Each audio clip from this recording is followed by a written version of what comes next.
So I am so incredibly grateful to be here. I love being with your community. The talk title is From Projection to Connection, the Anatomy of Transformation.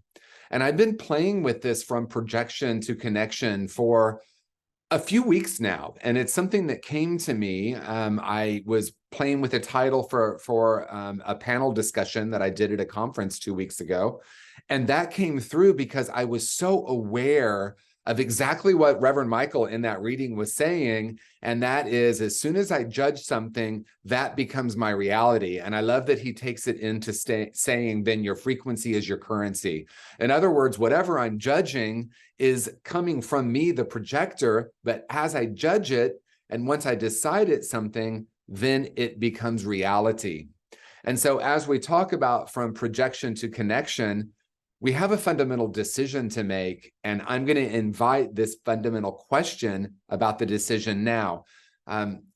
Quotes get attributed to many different people, and I've heard that Albert Einstein said this. It may or may not be true, but if he did, thank you. And the quote is really a question, and that is, there's really only one fundamental decision we need to make. Either the world is a kind and loving place, or the world is a dangerous place.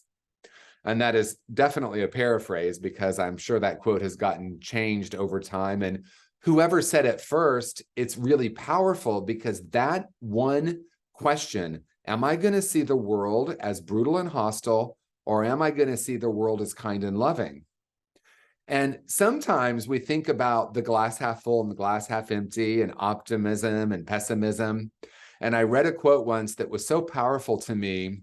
And it was very simple, and that is, the master knows the glass is both half empty and half full. And so what does that mean? That means when we understand the nature of reality with a capital R, we hear the only thing that's permanent is change, and that's in relative reality. And in unity teachings, we call that reality with a lowercase r, that which we can see, touch, taste, we experience with our five senses, and it's ever changing. But ultimate reality, or reality with a capital R, is the never changing. And so as we make contact with, and that's not really exactly right, because we never really ever separated from it, but the anatomy of transformation is really an unlearning and a returning to that which we already knew inherently when we came into the world. I had the opportunity to speak at a conference yesterday, and I will tell you, it's pretty intense. I was there from 8 a.m. to 8 p.m. listening to speakers.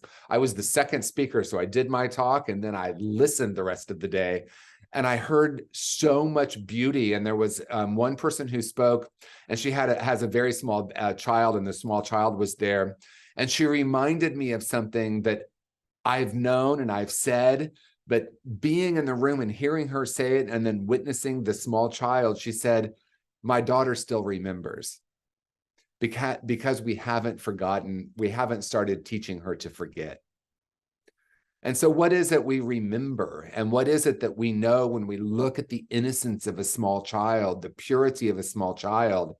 That small child understands the nature of reality. Now, that could be debated, right? Because we could say, well, their brain's not even developed enough yet. So they're just kind of being there. And maybe one could even say they're not conscious yet because their brain isn't developed. And so is it true that consciousness lives in the brain?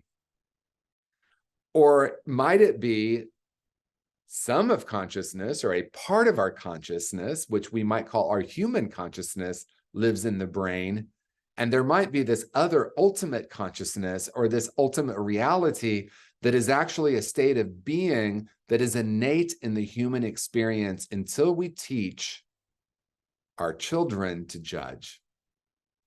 And this is, obviously a multi-layered conversation, because part of our job is to teach our children to judge. We want to judge and tell them, oh, don't run out in the street. There are cars coming. We have to protect them in a way. So we teach them the ways of the world. The issue with that is, in addition to the ways of the world that we teach them that are going to be useful and helpful on their journey, we also pass down things from generation to generation from our culture, from our religion, from our schools, from our families of origin that might not be congruent with the ultimate truth. And I actually remember being a small child and innately understanding that love was the true power. And I didn't have those words, but I felt so open and so loving and so connected. And that was an innate way of being in the world. And when I think about spiritual practice, we pretty much want to learn how to be a 2-year-old again or a 1-year-old again. We spend, a 30-day silent retreat so that we can learn to be fully present, so that we can learn to be in touch with our emotions, so that we can learn to have the courage to speak, so that we can make an authentic connection with another person, so that we can be vulnerable and share what's happening with us. We might spend 20 years in therapy, but a 2-year-old does that innately until we teach them to judge. And so judgment is a frequency. It is something, it collapses in on something. And I know I just have to talk about it because those of us who were, I guess, in the green room before we started, I had this lamp on the table behind me. I'm in a hotel room, and B just said it looked like a toilet paper roll. And as soon as she said it, I immediately saw it. And that was so powerful for me because that's the quantum field. Once she said that, that's all I could see. And then I couldn't unsee it. And the same thing is true when we come into the world and we're innately connected with our true nature. We're very present. We're in touch with our emotions. We're able to connect. As a matter of fact, if we don't have love and connection, physical contact, connection, we literally don't survive, not even physically. Once we start teaching people about good and bad and right and wrong, then that becomes a belief system or a way of seeing the world. And we start to confuse that as being reality. So imagine a world where we would say to our children, this is what's true for me, but you'll get to decide for yourself what is true for you. That's not what I got. I got, this is what God is. This is what heaven and hell is. This is what good and bad is. This is what right and wrong is. This is what it means to be a boy, a girl, a Black person, a white person, all the layers of the things that we get taught that become the lens or the projector. And so we're at a remarkable time in the evolution of human consciousness. And that statement, of course, could be made at any moment in the evolution of human consciousness on planet Earth. And right now, there is an opportunity for us because there are a lot of things in the world that seem to be not right. But if you look back and actually look at the history of the world, we seem to get better and better, actually, as time goes on. Less of us are going hungry. There's less violence in the world. There really is more love in the world. But what happens is we end up judging something and then therefore we see it everywhere, just like that lamp. The news decides that this is what is happening. This is the important thing that's happening on planet Earth right now. But the truth is the important thing that's happening on planet Earth right now is love. Right now on planet Earth, someone is making their transition. Right now on planet Earth, someone is being born. There's an exchange of energy, people moving into a new body. There are miracles happening everywhere. And yet, because of the point of view that we've created, both collectively and individually, we might call some of it good and some of it bad. And David, I can't help it. I have to talk about the weather because we spent a good 10 minutes talking about the weather, and you asked a question I thought was so profound. What's the perfect temperature? And then we kind of talked about it, and there was a decision that was somewhat made that it's somewhere around 70 to 74. And unless you live in San Diego, if you believe that the perfect temperature is that, and that's the only, now I know we didn't say this, but I'm going to take it a step further. The perfect temperature is this. So if it's too much hotter or too much colder, it's bad weather. What gets created when we say this is bad weather, right? Because I even said it's 48 here. People were like, ooh, but I thought, honestly, I loved it because I walked outside. It was very brisk. I had my little coat on and I was like, oh, this is really cool. I will also admit that I'm very grateful that tomorrow I will be going home to Marina del Rey, where it's going to be in the 70s probably. So I do have a preference, but there is something important as a lesson in this, because as soon as I call it good or bad or right or wrong, then that becomes, as Michael said, the frequency that becomes our currency. In other words, it's the way we are living in the world, and we can't help but experience more of it. I want to kind of switch gears, but maybe it makes sense that it's connected to what we were just saying. And I think I might have even said this the last time I spoke, because I have found myself saying this a lot. I don't think everything happens for a reason. Not in the way that we've been taught it does. I don't think children are abused for a reason. I don't think people tragically die for a reason. I think that is a construct that we have created to try to make sense of things that might be really painful. What I do know is that when I understand the nature of reality, that the truth of who and what I am is unharmed and unharmable and unchangeable, then I realize that I have a choice in what I call it. Now, how is that different than everything happens for a reason? Because one could say, well, you're going to call it, we sometimes say in unity teachings, call it good. We added sometimes call it good without the opposite. And so what does that mean? One of my dearest friends tragically lost her husband 2 weeks ago in a motorcycle accident, and her whole world shifted instantly. And I think some of you know her and know who I'm talking about. And she's one of my dearest friends, Amy, and I absolutely love her. And in the midst of her emotional experience, I was on the phone with her on the very first day, and I could hear her mind trying to make sense of it.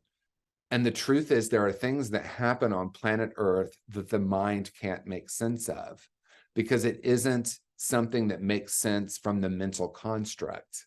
In other words, if I have a belief that everything happens for a reason, then my mind is going to start to struggle with or come up with the reason that Mitch died in a motorcycle accident. And instead, what if we understood at a very deep level that on planet Earth, it's ever changing. It's not predictable. And for some, that can bring a spike of anxiety.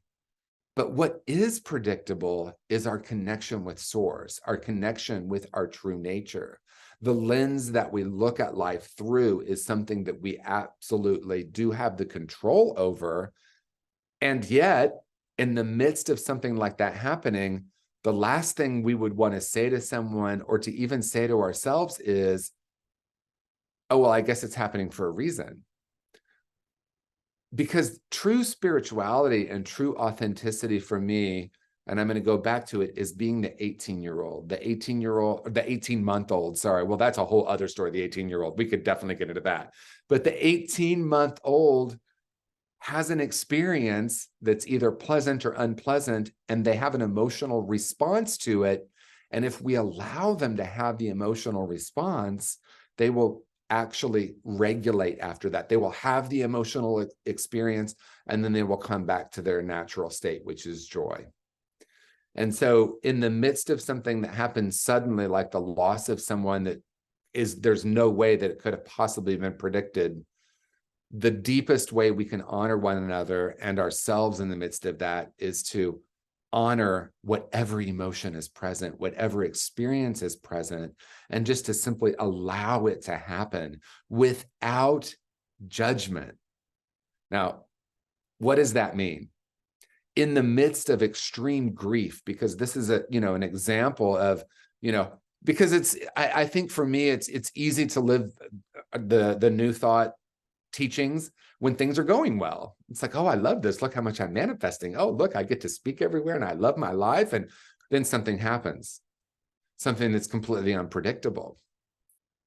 And then if I have a belief that I'm creating my reality, then I might say, well, what did I do to create that? If I understand that, yes, I create my reality, but not what happens in the world, but the lens that I'm looking at it through, that's a very different thing, because then I can say, life happens, something happens, and then we create the meaning. We give it the meaning. That's really different than things happen for a reason. I create the meaning. I attach the story to what just happened. And the last thing we would want to say to someone in the midst of grief is something which a lot of us have been trained to say. Oh, he's at peace. He's in a better place. Some of the things we say, and maybe we're well-meaning, but the truth is, whatever you're experiencing is perfectly okay. And to actually hold space for someone to have that emotional experience is the highest spiritual state. And then as we walk through the emotional experience, we can then begin to ask ourselves questions, because Krishnamurti said the highest form of human intelligence is to see ourselves without judgment. And so can I be curious rather than have a judgment about something? Can I honor whatever emotional experience is present for me? Can I remember that life is physical, intellectual, emotional, and spiritual? There's relative reality and ultimate reality. And guess what? I can hold all of that at one time, and they might even seem incongruent. I can hold the pain of someone dying with the knowing that ultimate reality is unchangeable and that love is all there is. I can look at what we would call political unrest, and instead of saying this side is right and this side is wrong, that judgment becomes that currency and that frequency. I could say, what is the highest possibility here? What is mine to offer here? Who have I come here to be? How can I contribute to this situation? Or when in doubt, what would love do? And what is the request for love here? So I guess in closing, what I want to say is at every moment, we're holding the projector. We are literally creating reality based on the lens. And when we understand the nature of true reality, the true nature of reality with a capital R, that's the lens that we're looking at life through. And then we can start to question everything and notice if there's a judgment and say, oh, isn't that interesting? I'm thinking that. What else is possible here? And then the curiosity expands. And then as we know, once I understand my true nature, then I am being that in the world. And yeah, it seems like the world is reflecting that back. What I thought that meant when I started coming to Unity, full transparency, what I thought that meant is I was going to understand that God is all there is. There's only one power and one presence, and not one more difficult thing would happen in my life, because I was going to manifest life perfectly. Everything was going to be a smooth upward trajectory. I mean, it's interesting because on some level, obviously I knew, oh, probably people will die who I love. Possibly there will be situations with my health that I might have to address. Possibly I will have financial ups and downs. So relative reality is ever changing, but ultimate reality is never changing. And knowing that then changes everything, including relative reality. And that's the greatest paradox. So grateful to be here. Thank you, thank you, thank you. Thank you, TJ, and over to you, Margo.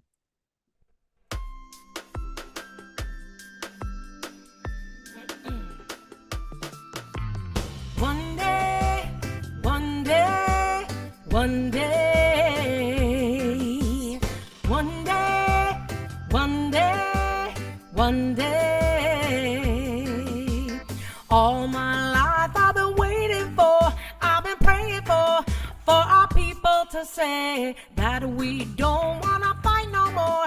There'll be no more wars, and our children will play. One day, one day, one day, one day, one day, one day. Sometimes in my tears I drown, but I never let it get me down. So when negativity surrounds, I know someday it'll all turn around, because one day, one day, one day, one day, one day, one day. All my life I've been waiting for, I've been praying for our people to say that we don't want to fight no more. There'll be no more war, and our children will play. One day, one day, one day, one day, one day, one day.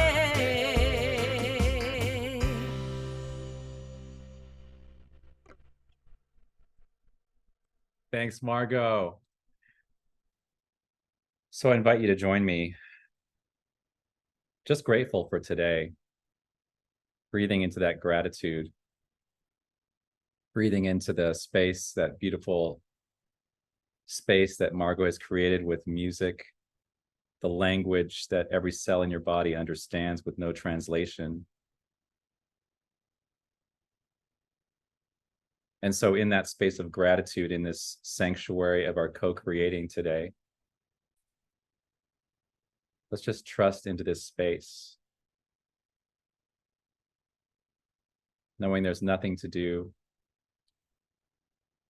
in this very moment right now, but just be here and be receptive.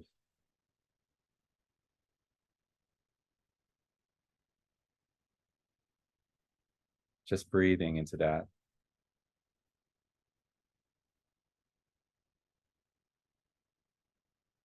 Just grounding yourself, imagining the earth as the colors are changing.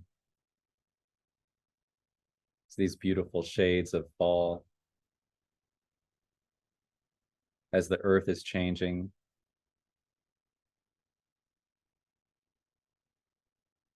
as nature is doing all of its miraculous things that it does.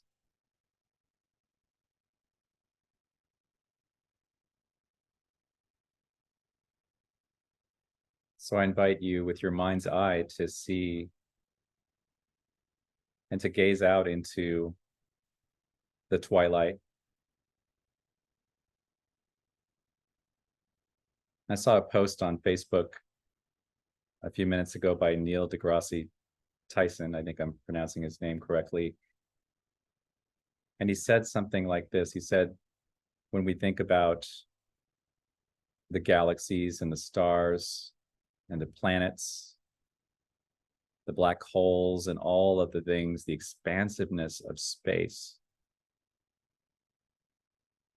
that we can't help but let go of any feelings of ego or lack or limitation or jealousy.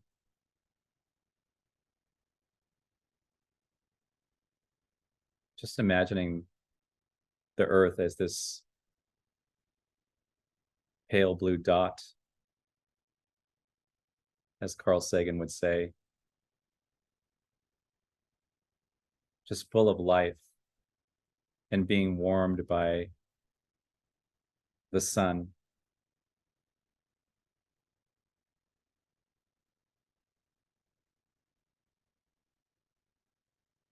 Just in orbit and in synchronicity with all of the other planets.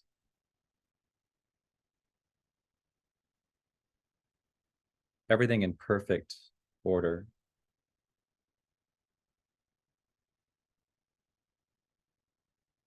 And the moon in its orbit, doing the miracles that it does of giving us the patterns and the cycles of the high tide and the low tide that are quite necessary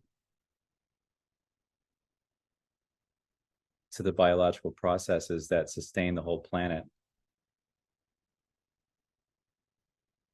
And the sun taking its turn, bathing half of the planet at a time with its life-giving radiant light.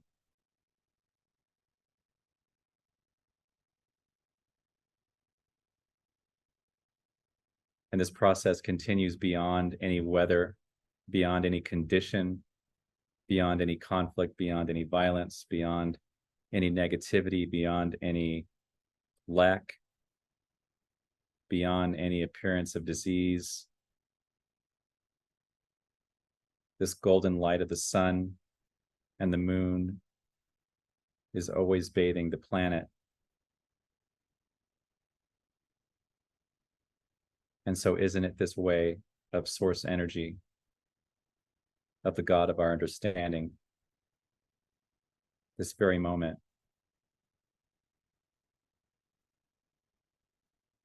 governing with divine intelligence every cell of your body? Isn't it this way with source energy, with love, with wisdom, with divine harmony?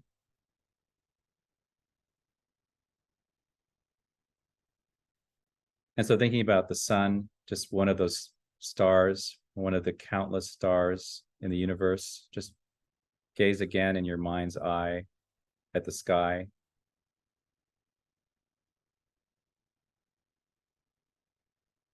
And I was talking last week about the North Star. So let's think about the North Star as being source energy. Let's think about the North Star as being love. And let's also think about that same North Star being the highest you. Just silently say your name as you visually bring your mind's eye closer to that twinkling star.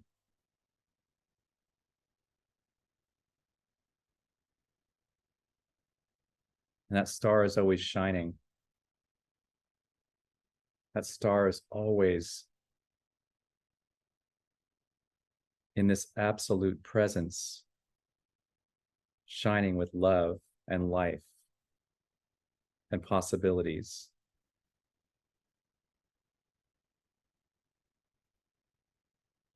How it does what it does, we don't need to know, but we just know that it's shining so brightly and so beautifully.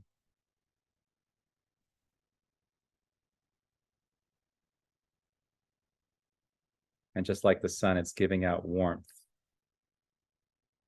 So what color is this star in your mind's eye?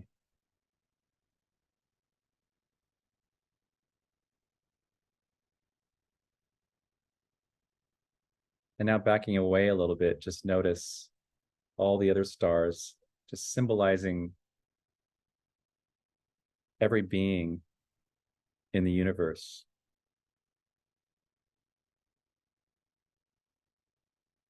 Nine billion souls on this planet.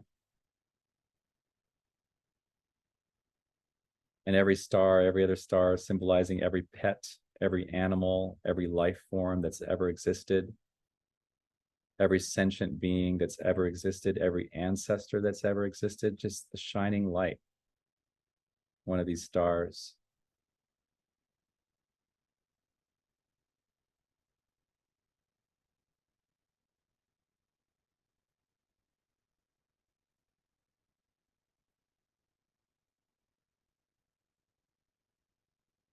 Let's just go into the silence for a moment as we just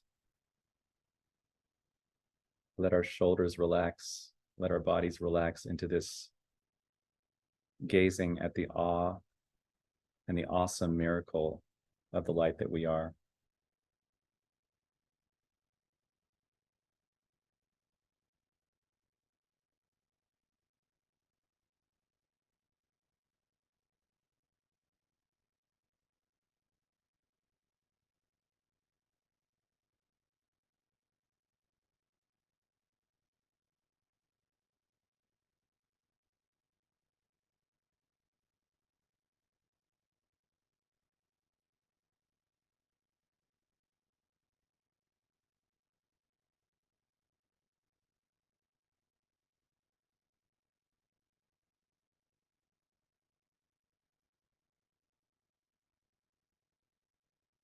So I give great gratitude for the stars in that field who chose to be here in this service today, this spiritual practice called Unity San Jose. I'm so grateful for TJ and for Margo, for the prayers, for the insights that TJ is about to share, for the community, for the intentions that are in this room from each one of you, for the willingness to be here, to expand and grow as spiritual beings. For this and so much more, I'm grateful. And so it is.